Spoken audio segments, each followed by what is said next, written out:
उत्तराखंड के मुख्यमंत्री पुष्कर सिंह धामी ने अंतर्राष्ट्रीय योग दिवस के अवसर पर एक दिन पहले देहरादून में योग अभ्यास में हिस्सा लिया।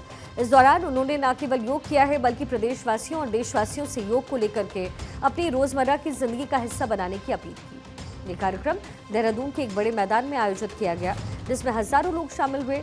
सीएम धामी ने योग को शारीरिक और मानसिक स्वास्थ्य के लिए जरूरी बताते हुए इसे भारतीय संस्कृति का अभिन्न अंग भी बताया। योग हमारी बहुत प्राचीन विधा है और आदरणीय प्रधानमंत्री श्री नरेंद्र मोदी जी के नेतृत्व में आज योग पूरे विश्व का योग बन गया है।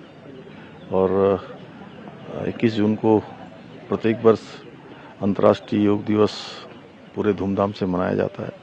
उससे पहले आज हम लोगों ने भी एक यहाँ पर सभी लोगों का योग दिवस से पहले एक कार्यक्रम आयोजित किया। जागरूकता बढ़े, लोग योग को अपनाएं। स्वस्थ जीवन शैली के लिए योग बहुत बड़ा आधार है, इसलिए मैं सभी से कहूँगा कि योग को अपनाकर अपने स्वस्थ जीवन को और मजबूत बनाएं, दृढ़ बनाएं, स्वस्थ बनाएं। दरअसल अंतर्राष्ट्रीय योग दिवस के एक दिन पहले देहरादून में एक भव्य योग शिविर का आयोजन हुआ है। इस शिविर में सीएम पुष्कर सिंह धामी ने योग प्रशिक्षकों के साथ विभिन्न योग आसनों का अभ्यास किया, जैसे कि सूर्य नमस्कार, ताड़ासन, वज्रासन और प्राणायाम। इसके साथ ही राज्य के कई वरिष्ठ अधिकारी, स्कूली बच्चे, युवा और आम नागरिक भी शामिल हुए। कार्यक्रम का आयोजन उत्तराखंड सरकार के आयुष विभाग और पतंजलि योगपीठ के सहयोग से हुआ।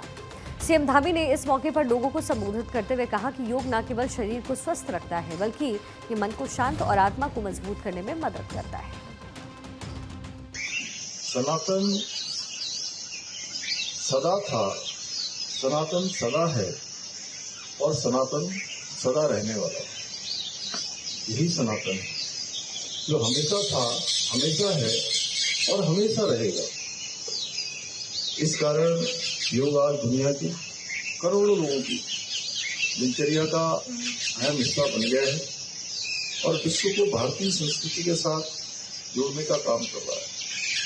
आज दुनिया का कोई देश ऐसा नहीं है, हो सकता है कुछ एक देश ऐसे हों जो न दिखाते हो कि हम योग नहीं करते हैं, लेकिन वह लोग भी जो बाहर से भी कहते होंगे वो भी अपने घर में योग अभ्यास से करते हैं, क्योंकि ये स्वस्थ जीवन का आधार है। हम निरंतर इस दिशा में काम कर रहे हैं कि देवभूमि उत्तराखंड सनातन संस्कृति की वैश्विक राजधानी बने और ये भूमि योग की भूमि है, आयुष की भूमि है और हमारी ऋषि मुनियों की भूमि है। मुख्यमंत्री ने योग के शारीरिक, मानसिक और आध्यात्मिक फायदों पर भी जोर दिया। उन्होंने बताया कि योग तनाव, चिंता और अवसाद को कम करने में मदद करता है। साथ ही ये मधुमेह, उच्च रक्तचाप और हृदय रोग जैसी बीमारियों को नियंत्रित करने में भी प्रभावी है। धामी ने कहा कि योग के नियमित अभ्यास से न केवल व्यक्ति का स्वास्थ्य बेहतर होता है बल्कि उसकी कार्यक्षमता और एकाग्रता भी बढ़ती है। उन्होंने ये भी कहा कि प्रधानमंत्री नरेंद्र मोदी के प्रयासों से योग को वैश्विक स्तर पर पहचान मिली है। 21 जून को अंतर्राष्ट्रीय योग दिवस के रूप में मनाए जाने का श्रेय प्रधानमंत्री मोदी को दिया जाता है।